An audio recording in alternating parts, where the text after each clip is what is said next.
Frères et sœurs, madame, monsieur, mes chers amis, bonjour et bienvenue à l'église protestante évangélique Philadelphie. Ici votre bien-aimé, pasteur Célestin Zouga. J'ai encore la joie aujourd'hui de partager la parole de Dieu avec vous ce matin. Nous terminons aujourd'hui notre série de messages sur le chemin de la croix avec cette déclaration de Jésus en Jean chapitre 20, verset 29 où il est écrit « Heureux ceux qui n'ont pas vu et qui ont cru ». Notre titre, mes bien-aimés, est la réponse de Jésus à la réaction incrédule du disciple Thomas à l'annonce de la résurrection du Seigneur. Mes chers amis, sur le chemin de la croix, la question de l'identité de Jésus avait toujours posé des problèmes à ses contemporains. Fils de Dieu ou non? Roi des Juifs ou non? Prophète ou non? Ressuscité ou non?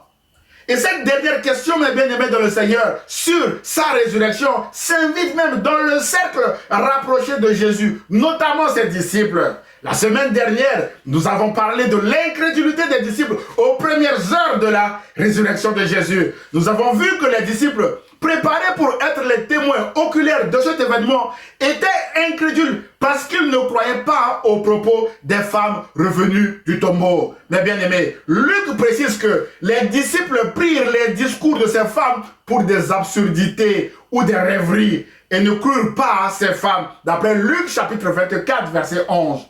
Mais le soir venu, mes bien-aimés, lorsque Jésus apparaît au milieu d'eux, c'est à ce moment-là qu'ils ont cru après insistance de Jésus. Mes bien-aimés dans le Seigneur, lorsque nous lisons Luc chapitre 24, versets 36 à 43, que je vous invite à lire chez vous, nous apprenons qu'aucun disciple n'a applaudi l'apparition du Seigneur. Aucun n'a rappelé aux autres que voilà l'accomplissement de ce que le Seigneur nous avait enseigné sur sa résurrection. Mais bien aimés, bien au contraire, les disciples ont été troublés au-dedans d'eux de voir Jésus. Pour eux, c'était un esprit qui était en face d'eux, peut-être un fantôme et non pas Jésus. Mais bien aimés, et la réponse de Jésus à ces pensées négatives et troublantes était « c'est bien moi ». Jésus va leur montrer ses mains et ses pieds avec les plaies en guise de preuve, mes bien-aimés dans le Seigneur, et faire appel à leur bon sens en utilisant deux verbes de sens. Regardez-moi, mes bien-aimés dans le Seigneur, la vue, et touchez-moi, mes bien-aimés dans le Seigneur, le toucher. Malgré cela, Luc précise au verset 41 du même chapitre 24 que dans leur joie, ils ne croyaient pas encore. Et cette fois-ci, Jésus demande quelque chose à manger. Verset 42, ils lui présentèrent du poisson rôti et un rayon de miel. Il en prit et il mangea devant eux. C'est donc après cette démonstration, mes bien-aimés dans le Seigneur, que les disciples présents cette nuit-là ont définitivement cru à la résurrection du Seigneur Jésus. Waouh! Quelle incrédulité, mes bien-aimés dans le Seigneur! Frères et sœurs, mes chers amis, racontons le même récit. L'apôtre Jean nous dit que le disciple Thomas, appelé Didyme, n'était pas présent lors de cette première apparition de Jésus. Et c'est la réaction de ce disciple à l'annonce de la résurrection de Jésus qui va faire l'objet de notre étude de ce matin. Mais bien aimés dans le Seigneur, notre texte de base est dans Jean chapitre 20, versets 24 à 29. Il est écrit, mes bien aimés dans le Seigneur, Thomas, appelé Didyme, l'un des 12 n'était pas avec eux lorsque Jésus vint. Les autres disciples lui dirent donc, « Nous avons vu le Seigneur. » Mais il leur dit, « Si je ne vois pas dans ses mains la marque des clous, et si je ne mets pas mon doigt dans la marque des clous, et si je ne mets pas ma main dans son côté, je ne crois point. » Verset 26, 8 jours après, les disciples de Jésus étaient de nouveau dans la maison et Thomas se trouvait avec eux. Jésus vint, les portes étaient fermées, se présenta au milieu d'eux et dit, « La paix soit avec vous. » Puis il dit à Thomas, « Avance ici ton doigt et regarde mes mains. Avance aussi ta main et mets-la dans mon côté. Et ne sois pas incrédule, Thomas, mais crois. » Thomas lui répondit, « Mon Seigneur et mon Sauveur. » Jésus lui dit, « Parce que tu m'as vu, tu as cru. Heureux ceux qui n'ont pas vu et qui ont cru. » Les bien-aimés de le Seigneur, comme si nous étions encore sur le sermon sur la montagne que Jésus a prononcé en Matthieu 5 et suivant. Frères et sœurs, mes chers amis, 2 points seront abordés dans ce message. Le premier point sera les conséquences de l'isolement de Thomas. Et le deuxième point sera la réaction de Jésus, mes bien-aimés dans le Seigneur, qui dit « Heureux ceux qui n'ont pas vu et qui ont cru ». Quel enseignement nous pouvons en tirer, mes bien-aimés dans le Seigneur? Point numéro 1, les conséquences de l'isolement de Thomas. Frères et sœurs, Thomas avait manqué la première apparition de Jésus à cause de son isolement, le fait d'être seul dans un petit coin. Au lieu de rester ensemble avec les autres disciples, Thomas avait fait le choix de s'isoler sans que l'on ne sache où il était, mes bien-aimés. Ainsi, Thomas n'a pas assisté à toute la démonstration faite par Jésus de manger devant les disciples pour les rassurer, mes bien-aimés dans le Seigneur. Mes chers amis, le psalmiste déclare que « Oh, qu'il est agréable, qu'il est doux pour des frères de demeurer ensemble. C'est comme l'huile précieuse versée sur la tête qui descend sur la barbe d'Aaron et sur le col de ses vêtements. C'est comme la rosée de l'Hermon qui descend sur les hauteurs de Sion. » En effet, c'est là que l'Éternel envoie la bénédiction, la vie pour l'éternité. D'après Somme 133. Frères et sœurs, mes chers amis, c'était une grande bénédiction de vivre cet événement exceptionnel qui est la première apparition de Jésus. Alors que les disciples craignaient pour leur vie et vivaient cachés, enfermés et apeurés, Jésus vint avec un message de paix en leur disant « Que la paix soit avec vous ». Thomas va manquer cette grande bénédiction qui est celle de recevoir la paix de Jésus en cette grande période de persécution où les disciples étaient aussi particulièrement visés et avaient besoin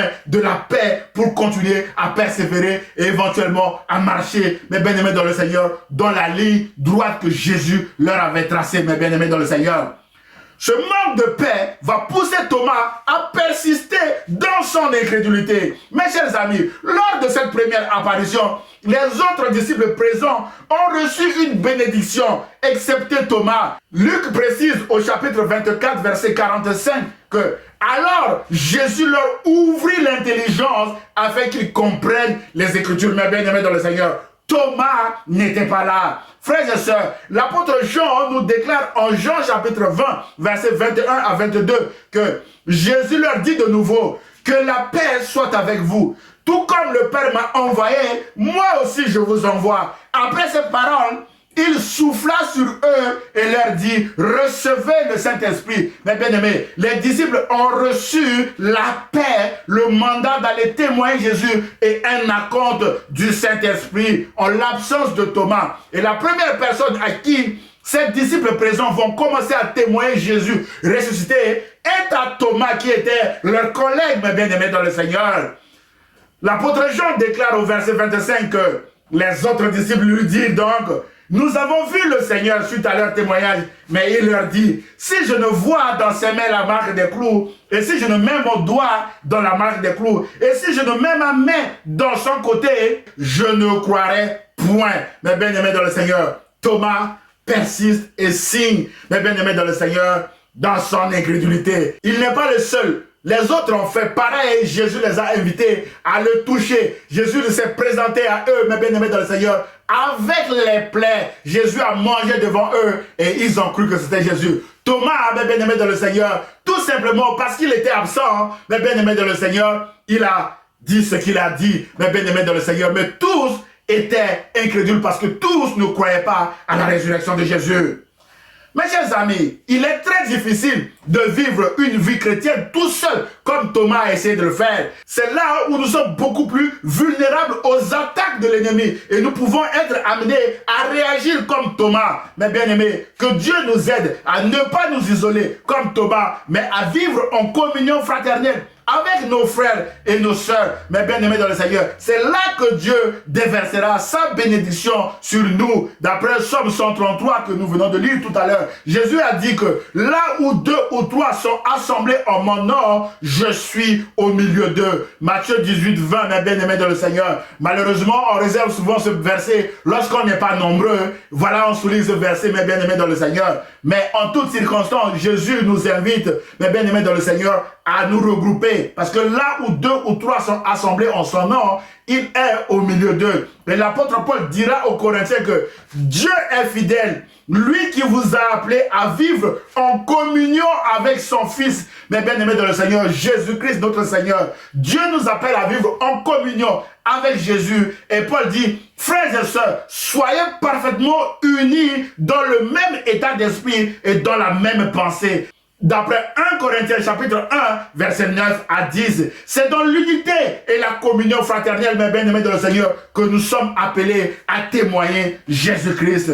Mes chers amis, Jésus nous voit même lorsque nous ne le voyons pas. Jésus nous entend lorsque nous pensons qu'il ne nous entend pas. Mes bien-aimés, le psalmiste déclare que celui qui a planté l'oreille, n'entendrait-il pas? Celui qui a formé l'œil, ne verrait-il pas? D'après le Psaume 94, verset 9. C'est ainsi que 8 jours après la déclaration fracassante de Thomas, Jésus arrive et lui répond en disant, mes bien-aimés dans le Seigneur, avance ici ton doigt et regarde mes mains, Thomas. Avance aussi ta main et mets-la dans mon côté, Thomas. Et ne sois pas incrédule, mais crois. Thomas lui répondit, mon Seigneur et mon Sauveur. Jésus lui dit, haha, parce que tu m'as vu, tu as cru. Heureux ceux qui n'ont pas vu et qui ont cru. Voilà, mes bien-aimés, les conséquences de l'isolement de Thomas, mes bien-aimés dans le Seigneur. Thomas a manqué la première apparition de Dieu. Thomas a également manqué la compte du Saint-Esprit, mes bien-aimés dans le Seigneur. Et Thomas a persisté dans son incrédulité avec cette déclaration fracassante. Mais Jésus l'a rattrapé et Jésus lui a dit,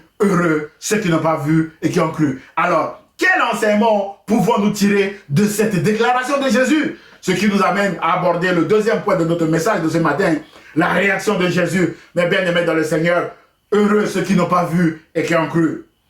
Frères et sœurs, mes chers amis, les disciples préparés et appelés à être les témoins oculaires du message de la croix n'ont pas cru à la résurrection de Jésus aux premières heures. En effet, lors de cette première apparition, mes bien-aimés dans le Seigneur, Luc nous a dit que les disciples dans leur joie, mes bien-aimés dans le Seigneur, ne croyaient pas encore à Jésus. Le verset que nous avons lu tout à l'heure, Luc 24, 41. Et Jésus leur avait montré ses mains et ses pieds, mes bien-aimés dans le Seigneur. Croyons voir un esprit, Jésus a même mangé devant eux pour les rassurer. Et Thomas arrive, les autres disciples lui racontent tout ce qui s'était passé lors de cette première apparition. Thomas ferme son cœur à ce témoignage. Thomas refuse de croire et fait une déclaration fracassante que nous venons de lire, mes bien-aimés dans le Seigneur, qui va pousser Jésus à lui répondre et à nous donner cet enseignement dont la formulation ressemble au sermon sur la montagne avant la croix. Heureux ceux qui n'ont pas vu et qui ont cru. Mes chers amis, c'est dangereux d'essayer d'associer la foi et la vue. Nous parlons de la foi chrétienne lorsque nous croyons à Dieu le Père, Dieu le Fils et Dieu le Saint-Esprit. Nous ne parlons pas de la vue chrétienne car la vue s'oppose à la foi. Alors, qu'est-ce que la foi, mes bien-aimés dans le Seigneur? La Bible définit la foi comme étant la ferme assurance des choses qu'on espère, la démonstration de celles qu'on ne voit pas. On souligne démonstration de celles qu'on ne voit pas. Autrement dit, la foi s'oppose à la vue et même au toucher. La foi, c'est le fait de croire que ce que Jésus a dit, il va le faire. Jésus avait répété plusieurs fois à ses disciples qu'il sera mis à mort et qu'il ressuscitera le 3e jour. Personne parmi les disciples, nous l'avons vu, n'a eu foi à cette parole qui vient de s'accomplir. Jésus en est peiné et Jésus a donné cet enseignement. Heureux ceux qui n'ont pas vu et qui ont cru. On souligne heureux, mes bien-aimés dans le Seigneur. Frères et sœurs, voir et croire ne font pas de nous des disciples de Jésus, puisque notre espérance finale, qui est la vie éternelle en Jésus-Christ, ne peut être reçue que par la foi dans l'œuvre de Jésus-Christ à la croix. L'apôtre Paul disait, mes bien-aimés dans le Seigneur, aux Éphésiens que c'est par la foi que vous êtes sauvés, par le moyen de la foi. On souligne le moyen de la foi. Et cela ne vient pas de vous, c'est le don de Dieu. Mes bien-aimés, d'après Éphésiens chapitre 2, verset 8.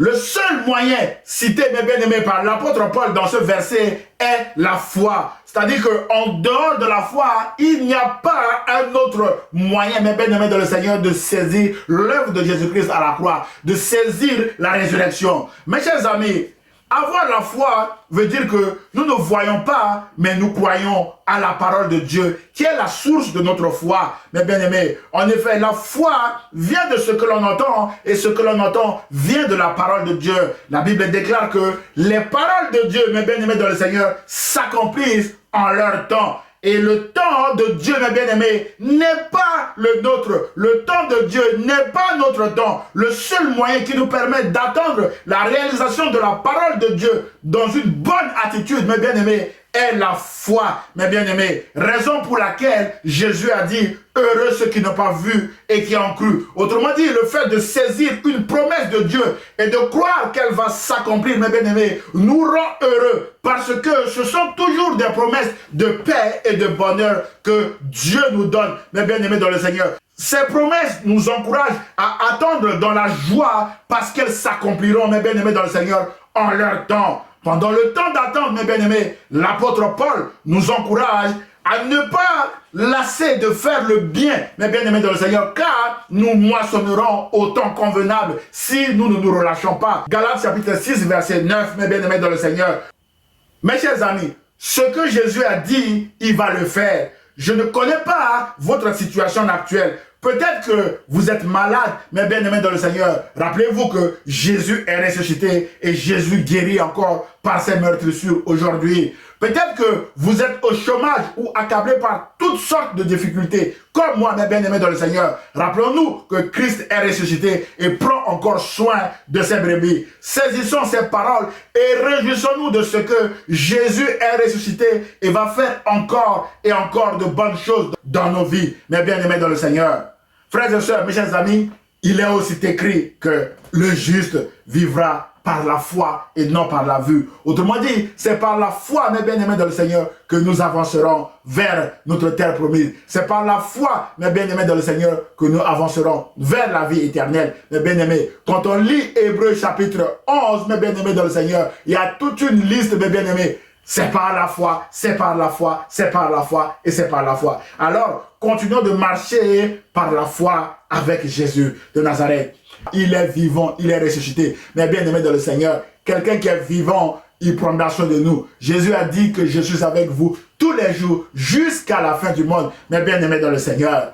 En conclusion de notre message de ce matin, mon frère, ma soeur, peut-être que vous avez reçu par le passé une parole de la part de Jésus sur votre situation, sur votre mariage, sur votre travail, sur votre entreprise ou toute autre situation que vous traversez actuellement. Et cette promesse tarde encore à s'accomplir. Ce matin, vous êtes peut-être comme Thomas et vous vous dites, si je ne vois pas les promesses de Dieu s'accomplir dans ma vie, si je ne touche pas à ce que Jésus m'a promis, je ne croirai point. Mes chers amis, la vie chrétienne est faite d'attente. Ce message vise à nous encourager à ouvrir nos cœurs au message de la croix et à laisser le Saint-Esprit nous convaincre que Jésus est ressuscité, Jésus est fidèle. Ce qu'il a promis, il va le faire. Ce qu'il a dit, sa main va l'accomplir, mes bien-aimés. Il a promis aux disciples sa résurrection 3 jours après sa mort. Le Saint-Esprit l'avait ressuscité effectivement ce 3e jour. L'incrédulité des disciples, mes bien-aimés, n'a pas changé d'un iota la véracité de cette résurrection. Alors, si notre promesse tarde à s'accomplir, attendons-la patiemment avec la bonne attitude, mes bien-aimés dans le Seigneur. Rappelons-nous que l'Ecclésiaste a dit, Dieu fait toutes choses bonnes en son temps. Ecclésiaste chapitre 3, verset 11. Soyons heureux parce que le temps de Dieu sera parfait pour nous, mes bien-aimés dans le Seigneur. Et enfin, rappelons-nous